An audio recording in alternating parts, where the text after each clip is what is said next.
Assalamualaikum warahmatullahi wabarakatuh. Bagaimana kabarnya anak hebat yang soleh dan soleha? Semoga Allah memberikan kesehatan untuk kita. Pada hari ini kita akan membahas subtema 2 PB1 dan 2. Simak dengan baik ya. Jangan lupa sebelum belajar berdoa terlebih dahulu. Hemat listrik adalah tindakan mengurangi jumlah penggunaan energi listrik. Jadi, penghematan energi listrik itu bisa dicapai dengan menggunakan energi secara efisien, yaitu dengan memanfaatkan sesuai kebutuhan, tidak berlebihan, dan tidak ada yang terbuang sia-sia. Penghematan energi listrik bisa menyebabkan berkurangnya biaya yang dibayar. Penghematan energi listrik juga meningkatkan nilai lingkungan, keamanan pribadi, keamanan negara, serta kenyamanan bagi generasi selanjutnya di masa depan. Lalu bagaimanakah cara menghemat listrik? Yang pertama, kulkas. Pastikan pintu kulkas selalu tertutup rapat. Isi kulkas secukupnya. Jangan terlalu sering membuka pintu kulkas. Bersihkan kondenser secara teratur. Yang kedua, AC. Matikan AC bila ruangan tidak dipergunakan. Atur suhu AC sesuai kebutuhan, yaitu sekitar 24-27 derajat Celcius. Gunakan timer untuk mengatur pemakaian AC. Gunakan kapasitas AC yang sesuai dengan volume ruangan. Yang ketiga, lampu. Matikan lampu bila ruangan tidak digunakan. Kemudian pergunakan lampu hemat energi dan kurangi pemakaian lampu pijar. Bersihkan lampu secara berkala. Yang keempat, mesin cuci. Penggunaan mesin cuci. Pada saat cucian banyak, pakai mesin cuci sesuai kapasitas, isi air sesuai petunjuk. Kurangi penggunaan pengering listrik dan lakukan pengeringan dengan panas matahari secara langsung. Yang kelima, komputer. Matikan layar monitor apabila sedang istirahat. Gunakan resolusi display dan brightness yang rendah. Gunakan wallpaper dengan warna hitam. Matikan komputer bila tidak digunakan dalam waktu yang lama.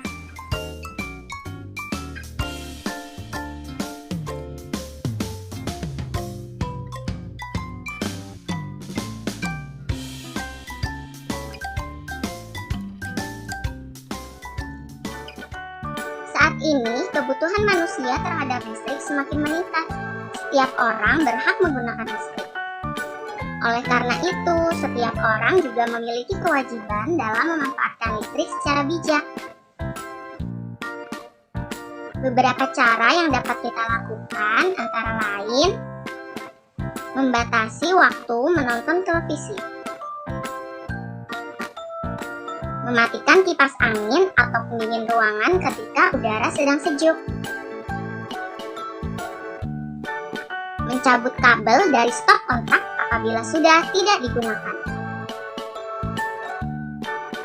Jangan biarkan pengisi daya telepon seluler atau laptop terpasang di stop kontak semalaman. Mematikan saklar lampu saat kondisi ruangan cukup cahaya. Mengganti lampu dengan daya yang lebih kecil. Beberapa cara menghemat listrik lainnya, yaitu dengan memasang daya listrik di rumah sesuai dengan keperluan, menggunakan peralatan elektronik yang mempunyai daya kecil, serta menggunakan alat elektronik secara bergantian. Nah, coba lihat ketiga gambar lampu berikut ini. Ada 3 jenis lampu yang banyak beredar di lingkungan sekitar. Ada lampu pijar, lampu neon, dan lampu LED. Lampu pijar merupakan jenis lampu yang cahayanya berasal dari pemanasan filamen oleh listrik, sehingga menghasilkan cahaya. Lampu neon atau compact fluorescent light merupakan jenis lampu yang cahayanya berasal dari kendaraan fosfor karena adanya radiasi ultraviolet dari uap atau gas merkuri yang teraliri oleh listrik. Lampu LED merupakan jenis lampu yang cahayanya berasal dari pancaran cahaya diode. Dari ketiga jenis lampu tersebut, lampu LED merupakan jenis lampu yang memiliki tingkat efisiensi tinggi. Artinya, energi listrik yang digunakan jauh lebih hemat dibandingkan jenis lampu lainnya.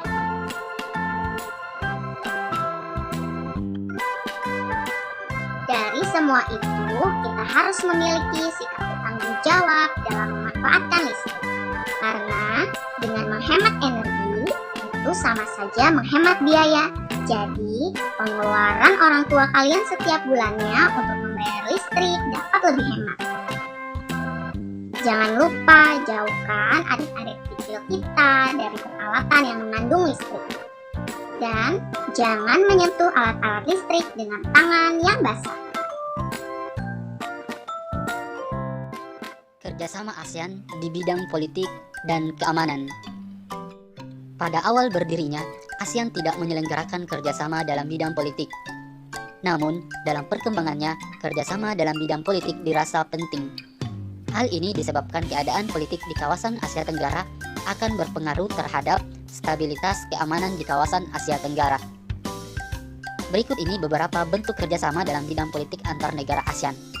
Yang pertama, Deklarasi Kawasan Damai, Bebas, dan Netral atau Zone of Peace, Freedom, and Neutrality yang disampaikan di Kuala Lumpur, Malaysia pada tanggal 27 November 1971.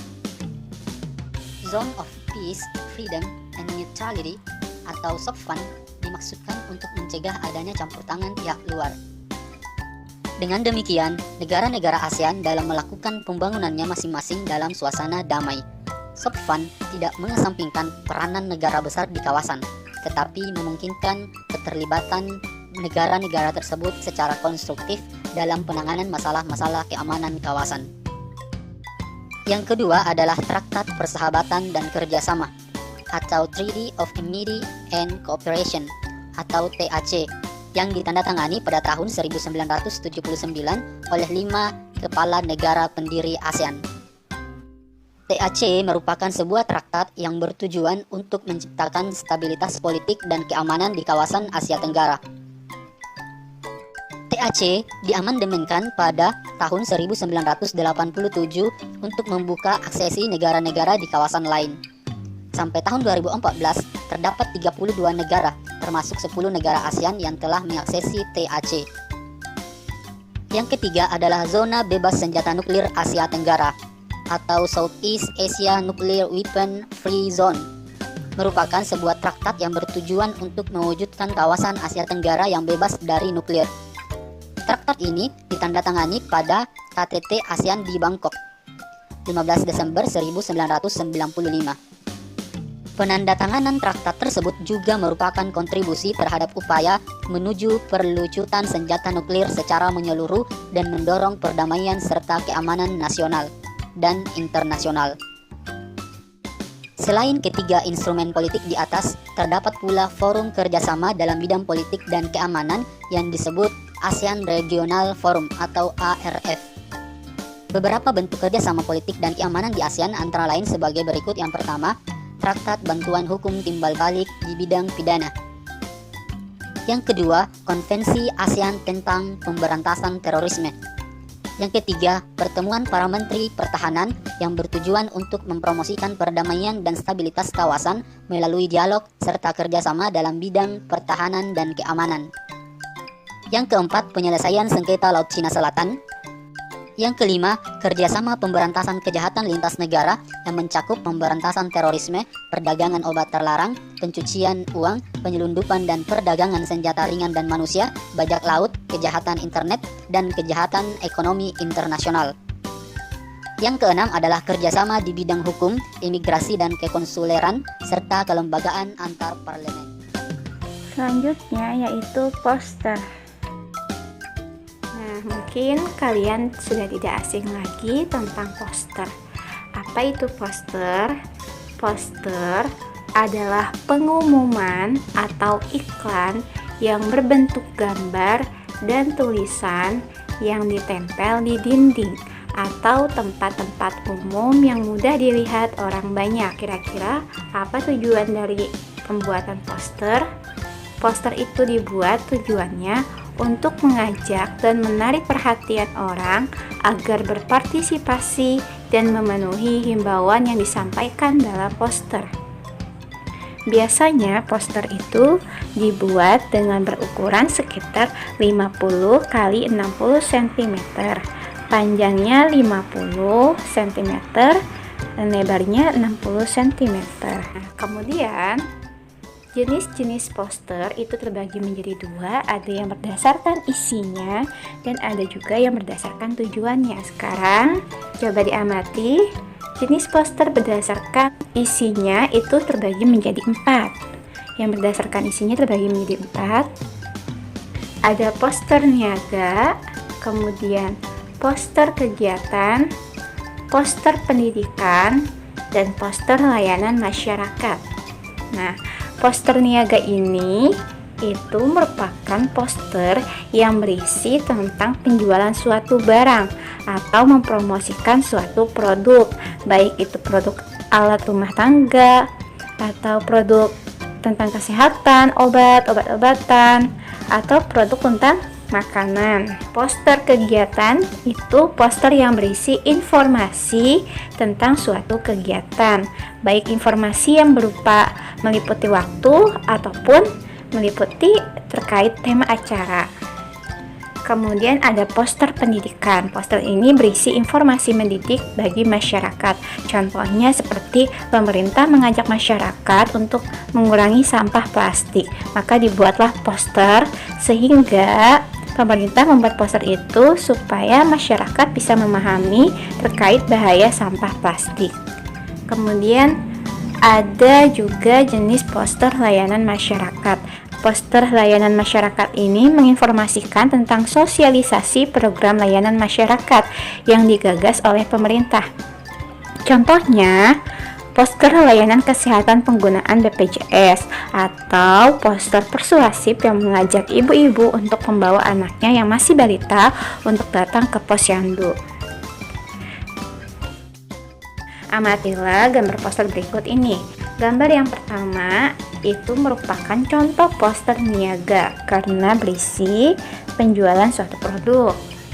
Kemudian gambar yang kedua ini merupakan contoh poster kegiatan. Nah, di sini ada namanya lomba lintas alam. Kemudian gambar yang ketiga itu merupakan contoh poster pendidikan. Poster ini berisi informasi mendidik bagi masyarakat ya. Nah, gambar yang keempat ini termasuk ke dalam jenis poster layanan masyarakat. Nah, lalu bagaimanakah langkah-langkah dalam membuat poster? Langkah yang pertama yaitu tentukan terlebih dahulu temanya dan tujuan pembuatan poster. Kira-kira temanya itu tentang apa? Apakah tentang kesehatan, tentang pendidikan, atau tentang yang lainnya? Nah, itu harus diperhatikan temanya.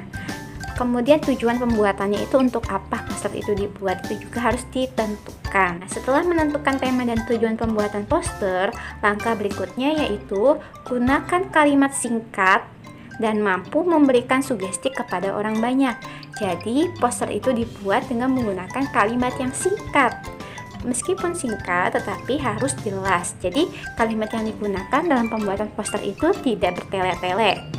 Dan juga memberikan sugesti. Nah, memberikan suatu hal yang mempengaruhi seseorang yang awalnya melihat itu jadi ikut jadi terpengaruh ya. Kemudian yang nomor 3, langkah berikutnya menggunakan gambar yang tepat. Jadi ketika kalian membuat poster itu harus menggunakan gambar yang sesuai dengan tema tersebut ya.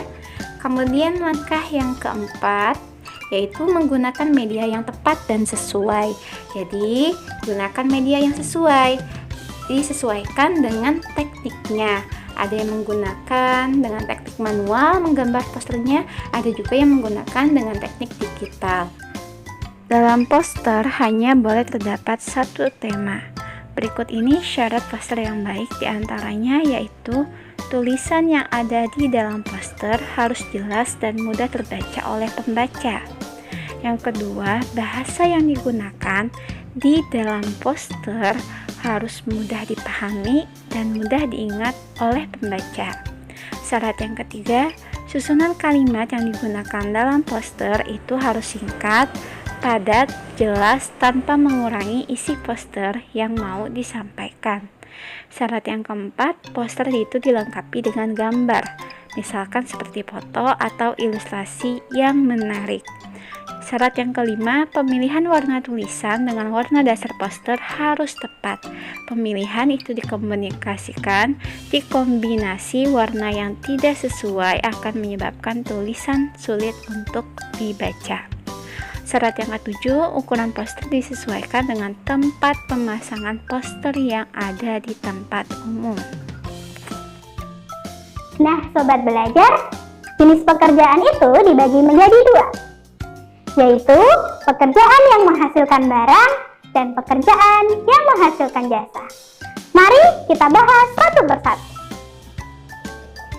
Yang pertama adalah pekerjaan yang menghasilkan barang. Artinya, suatu pekerjaan yang menghasilkan barang yang bisa dipergunakan oleh seseorang. Tahukah kalian pekerjaan apa saja yang menghasilkan barang?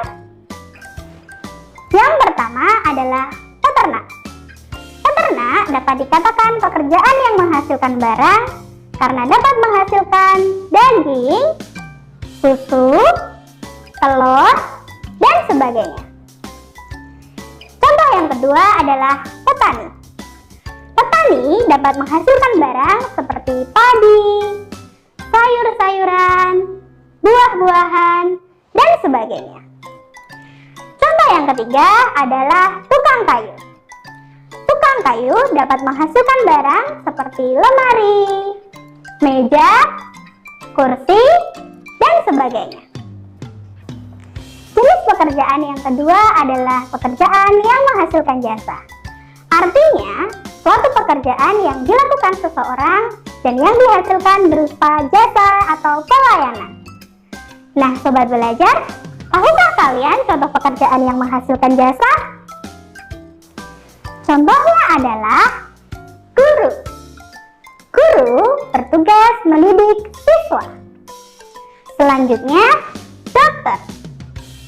Dokter bertugas dalam bidang kesehatan. Contoh yang lain kira-kira apa ya? Ya, pemadam kebakaran. Pemadam kebakaran bertugas memadamkan api saat terjadi kebakaran. Nah, sobat belajar sudah tahu kan jenis pekerjaan dibagi menjadi dua, yaitu pekerjaan yang menghasilkan barang dan pekerjaan yang menghasilkan jasa. Coba sekarang tuliskan di dalam kolom komentar di bawah dua jenis pekerjaan yang menghasilkan barang dan dua jenis pekerjaan yang menghasilkan jasa. Selanjutnya, kita akan belajar materi tentang hubungan kondisi geografis daerah tempat tinggal dengan pekerjaan. Sobat belajar, tahukah kalian suatu pekerjaan berkaitan erat dengan kondisi geografis daerah tempat tinggal?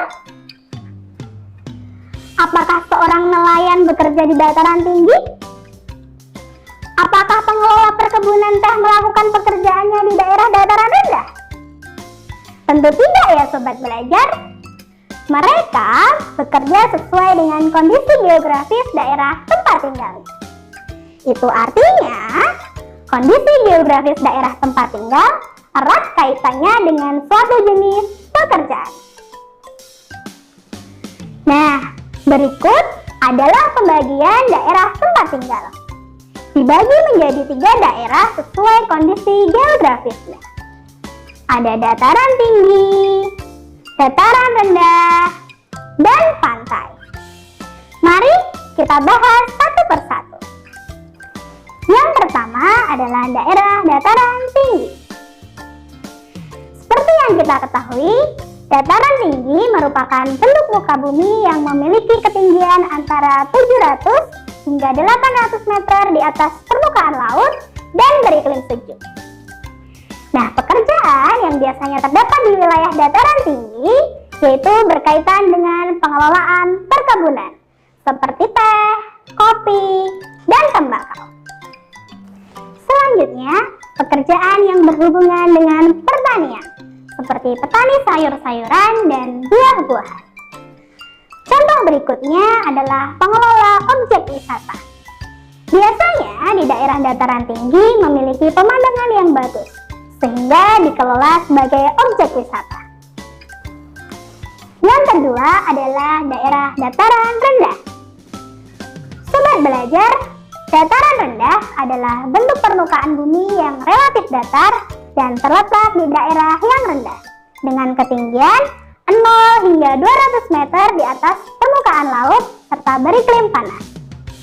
Pekerjaan yang biasanya ada di daerah dataran rendah seperti petani padi, bidang industri, buruh pabrik, karyawan kantor, perikanan, dan juga peternakan. Yang ketiga adalah daerah pantai. Daerah pantai adalah daerah yang letaknya di tepi laut. Daerah pantai memiliki suhu yang panas.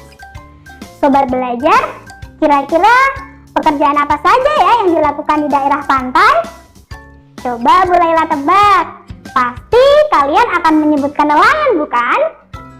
Tetapi, apakah hanya nelayan saja? Tentu tidak ya sobat belajar. Ada banyak pekerjaan di daerah pantai selain nelayan.